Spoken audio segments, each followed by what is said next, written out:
Hello everyone, Tess Thomas here from Clay County Historical and Arts Council. Welcome back to another episode of Let's Go to Jail.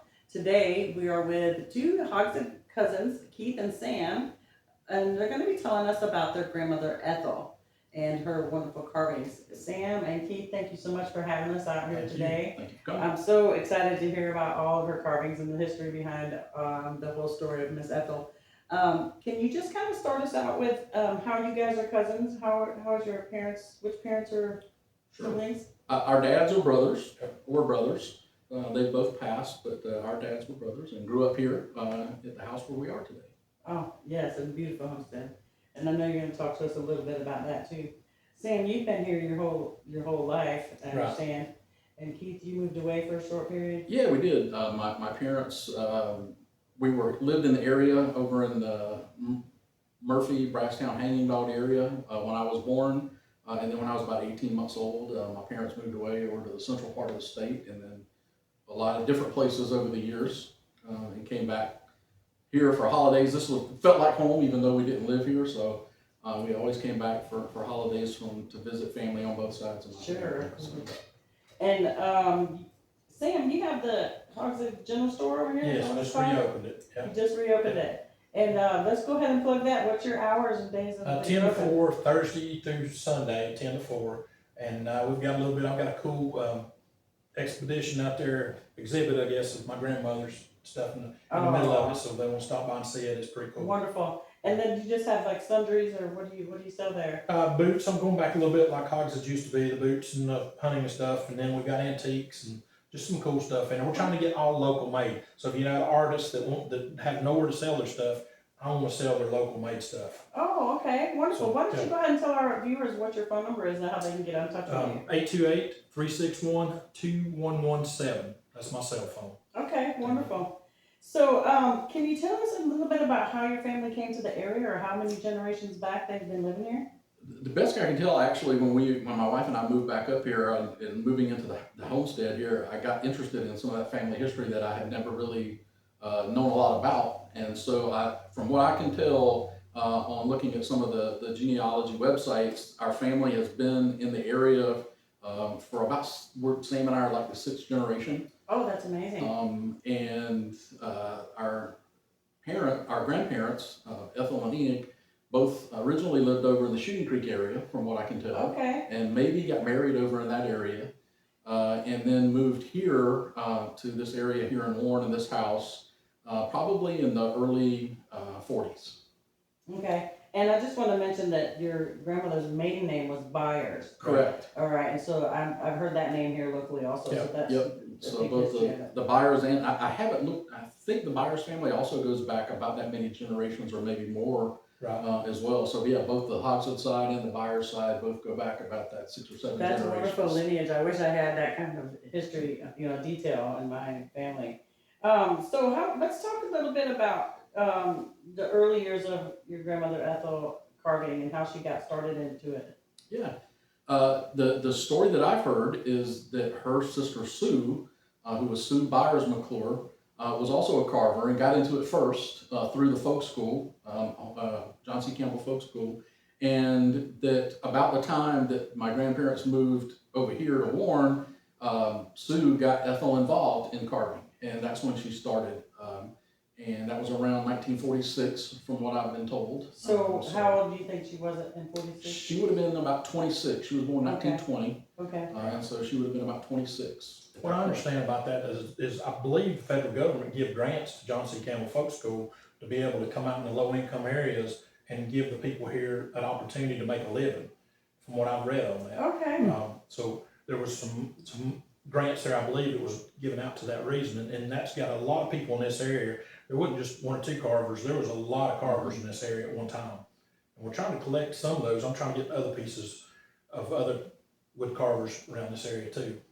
And you did mention that you were actively searching for some of your grandmother's carvings, even on eBay and stuff, and you're still able to find them. Mm-hmm. So if you know of anyone that's happens to own a carving by Ethel, then please give Sam a call. And or Keith, okay. Yeah.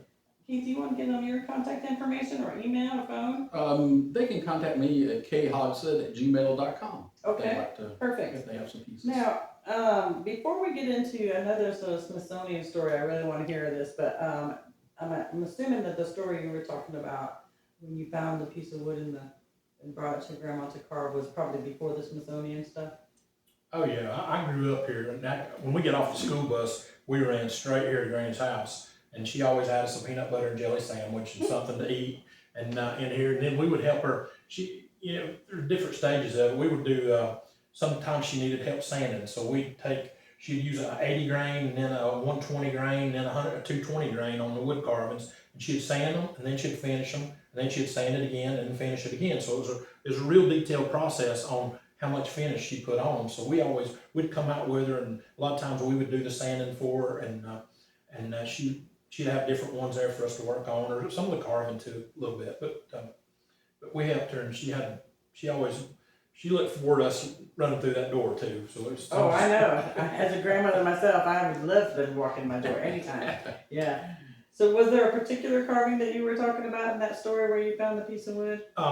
Yeah, I found a piece of driftwood. I guess it was a burled piece of wood, but it was wrapped around, and I brought it back to her because I'd always bring stuff in and look at it. She goes, "Man, I love that piece." And she said, "I'm gonna make you a special deer scene." And as far as I know, it's the only deer scene that was ever made. Oh.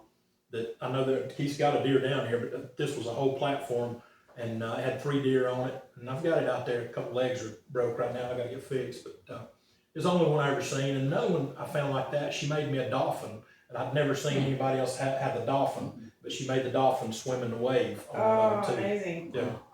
I would love to stop by there and get a couple photos of your story also.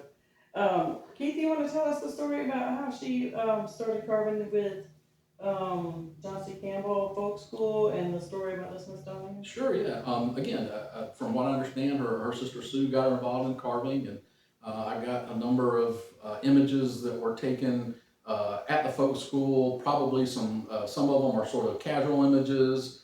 Some of them are more sort of staged images, as if they were part of the sort of marketing efforts, probably of the group. The group, for those who don't know, called Brasstown Carvers, was started shortly after the folk school was. The folk school was founded in 1925. The Carvers started just after that, probably within about 3 or 4 years. So the late 20s, early 30s, the Carvers started. And they got the name Brasstown Carvers, of course, because the folk school is located in Brasstown. And so all the people who participated in that program would come, and the folk school provided a lot of the materials at that time, and still do today, actually, do a lot of the blocks of wood that are started for the carvings. But the carvers would come and bring their pieces to the folk school, and there were several different individuals. One of the primary ones during a long period of that time was Muriel Martin was the coordinator of the program. And so the people who were carving would come in on like Friday or Saturday, bring all their pieces in. She would look at them from what I've heard from a number of the carvers who were still there, who knew her, and would look at them and say, "Yeah, that one's good, put it aside," so that they could finish it and sell it. Because again, at that time, the folk school did some of the finishing part of it, and then they would sell it in the craft shop. Sometimes they would look at a piece and say, "No, that needs more work," and the carver would take it back home. And some of the stories I've heard, sometimes they would, work on it a little bit more, and sometimes they might just bring it back the next week. Yeah. Without doing anything. Oh yeah, that's fine. It's just sort of this game that they played a little bit. One of my favorite things that she would say to that, Keith, was somebody would say, how do you make it look like a duck? And her saying was always, I can hear it in my head right now, is like, we just take everything off of it that don't look like a duck. Exactly. Yep. Very true. That's cute. And the other thing, that a lot of the direction that they were given was, and still told today, is to carve what you know. And so that's why you see a lot of the wood carvings from the Brasstown Carvers and from Granny in particular are, woodland animals, birds and things that are very common here in this area. Sure. Because one of the slogans and teaching points of the folk school and the Brasstown Carvers was to carve what you know. And so they would look around and they could see, those wildlife animals and things like that, and carve from those things. And I did some other things that weren't as common, sometimes, but that was a very common practice among the carvers, and still is. But their everyday life they saw. Exactly. Yeah. Amazing. Very true. So you were asking about the Smithsonian story. Granny did travel quite a bit doing demonstrations. I'm aware of some that she did through the Highlands Craft Guild out of Asheville. She was a member of that group, and she and some of the other carvers would go to various conventions, festivals, that kind of thing, and do demonstrations, as well as sell their pieces. And so I've got some images of her at some of those things. And then I also have both a digital copy, a scanned copy of a program where she and her sister Sue were two of the wood carvers that were represented at the Smithsonian Institute Festival of American Folklife. This was the second annual event in 1968. Amazing. They traveled to Washington, and I got a copy of the digital program, and they're listed there as being wood carvers from North Carolina. So they were sort of representing this area and the state at that Smithsonian event. And so that was really neat to think about. What a great honor. Yeah, amazing. If you've got that digitally and you wouldn't mind, would love to share that. Absolutely, yeah. I can get you a copy of that. Yeah. You've also got a letter from Rosalind Carter where Granny, I don't know if she gave it to Rosalind Carter or was on the White House. Yeah. Rosalind Carter, as in President Carter's Right. Yeah. Well, the story, I have a thank you note that from Rosalind Carter to my grandmother, where it was actually when Jimmy Carter was governor of Georgia. So the letterhead is actually the governor of Georgia letterhead, and it's a handwritten note from Rosalind Carter because apparently they came up to Unicoi State Park for some event. I don't know for sure what the event was. Probably, I know Unicoi hosts a lot of like a craft show. Well, it could have been like a statewide government event or something like that, since it was him as governor. You know, it could have been a craft show, or it could have been like a conference. Right. We used to go there. She had a craft show. We used to go there. Okay, so that could have been what it was. And the thank you note is thanking my grandmother for giving Amy, their daughter, this carved squirrel. Oh. And so, and she said, Amy cherishes it, really loves it, and it's from 1974, if I remember correctly. So it's right at 50 years old, 50 years ago when that happened. Right. And so we'll be glad to scan that or send you a copy of that as well. Absolutely, we'd love to include it on our website. That would be really. My brother swears that there, and I always thought there was a swan there, that he had a swan in the Oval Office, one of hers when he was president, that he had a swan on it. But I never heard about the squirrel until you told me the other day, but we'd always heard it was a swan. And Jack still swears he's a picture out there that is on the Oval Office with a swan on the front desk. Yep, maybe they have more than one piece. I don't know. Sure, and maybe if we find that, we can have a picture of that too. Yeah, I don't know where it's at. I know that you had said you had come back here and restored. This is the original homestead, and you just had remodeled it or restored it. Yeah, And tell me about that. Yeah, they bought the house. The house was built, from what I've been able to find in some research, in 1930. So it's the original house is almost 100 years old. Wow. They moved here, as I said earlier, in the early to mid 40s, and the kids grew up here. His dad, my dad, they had another brother that was older and a younger sister. So it was the two of them and four kids lived in about a 900 square foot house. It was one bathroom. Well, the bathroom was built in the 60s. From what I understand, my dad and a friend of his from college built a bathroom in the 60s on the back of the house back here. But the original house was probably even less than that. It was probably closer to 800 square feet. Wow. And it was two adults and four kids that lived here in the house. And they both lived here. My grandmother passed away in 1991. My grandfather lived on until 2009. He passed away on Thanksgiving Day in 2009. So he was the last one to live in the house full time up to that point. And after that, the house was here on the property. Again, Sam and his family lived next door for their whole lives. My mom and dad moved back up here about 20 years ago and lived next door as well. And after my grandfather passed away, the house was just kind of used as storage. Sometimes it was used as holiday housing. Because we couldn't fit everybody in the other house, and so my sister and her family a lot of times would stay in the old house during the holidays.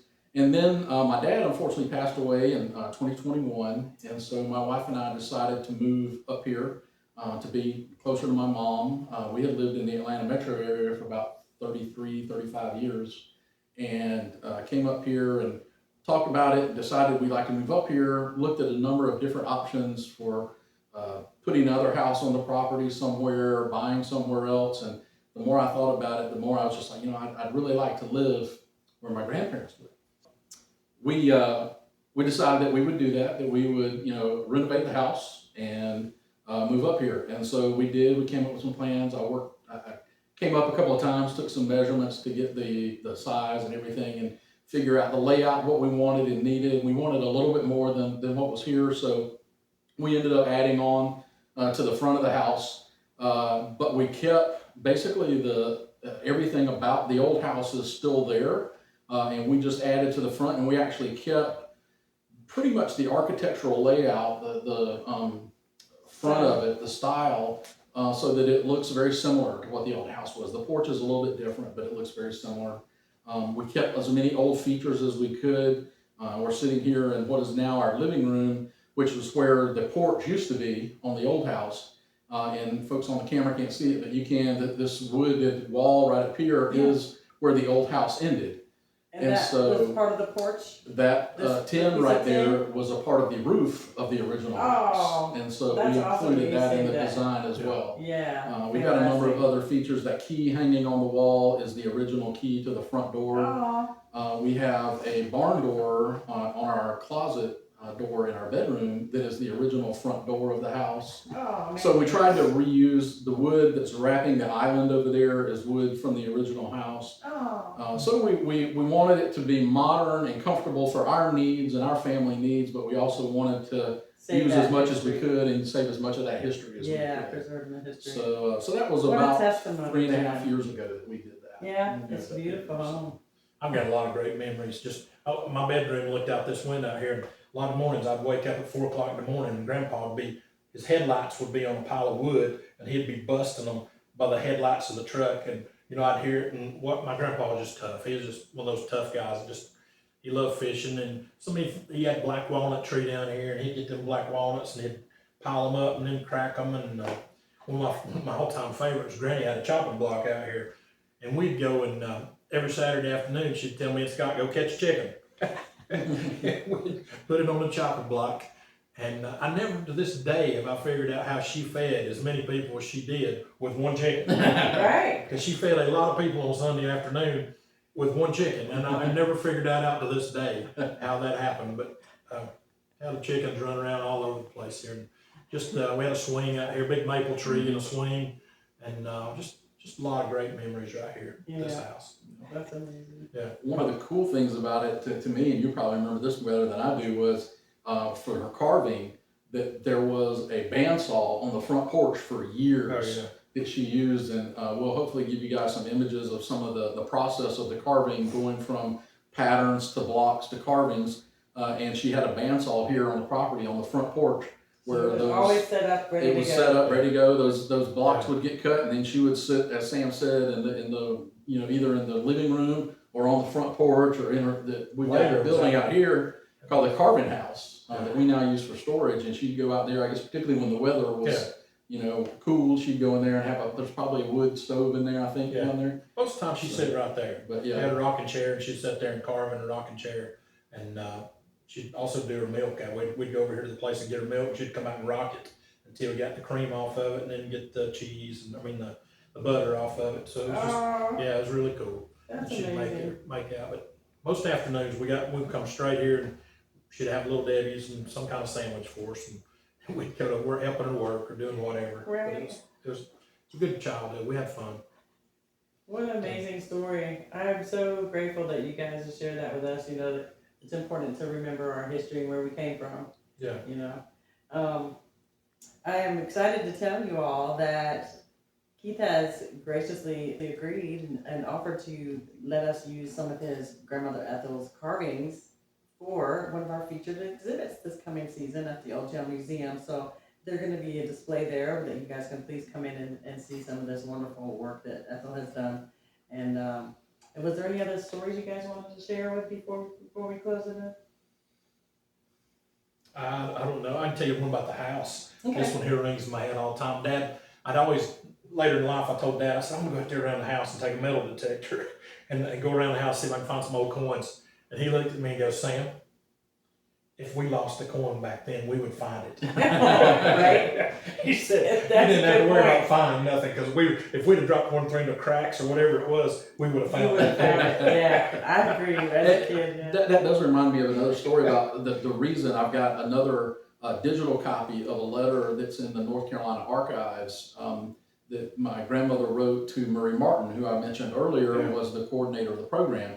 And the letter is from 1947, so it was shortly after she started carving, and it was basically just a letter of appreciation saying she appreciated the opportunity to learn how to carve, to be trained how to carve, and to have a way to provide for her family. And so that's really, you know, as Sam said earlier, that was what a lot of people in the area were doing to make a living. Yeah, And the folk school was offering that as basically vocational training, either in arts or agriculture, different kinds of things. And for her, it was that art. She became an artist through that opportunity, and it was really a way to help, after the war, provide for her family. yeah, And as Sam said, everything was important to them. Every penny they made was important to them, and that was how she contributed to the family. I read that was in the Western North Carolina Chronicles or something like that. At Western Carolina University, they've got that on file. There's It's the Foxfire, what it is. it's the Southern Appalachian Digital Collection. Yeah. That's online from Western Carolina University, nice, and they have a copy of that letter. I also have some images that I'll share with you where there are two pieces of hers that are in the North Carolina Museum of Art, and so that was really neat to know that she's represented there as well. amazing. So it's very cool. What a life she led, and to have, all these family memories, I know that's close to your heart. I'm really grateful that you shared that with us, and I know that our viewers would love it too. I just want to thank you both for taking the time to speak with us today and sharing this wonderful story. Don't forget, we're going to have Miss Ethel's exhibit at the LGL Museum. We'll be open around Memorial Day. Just stay tuned. We'll give you the exact dates. We're closed at the moment, but we'll be back. And don't forget, stay tuned, because the other exhibit is going to be a photography contest. More details later on that. So, thank you so much for joining us again today, and we'll see you next time.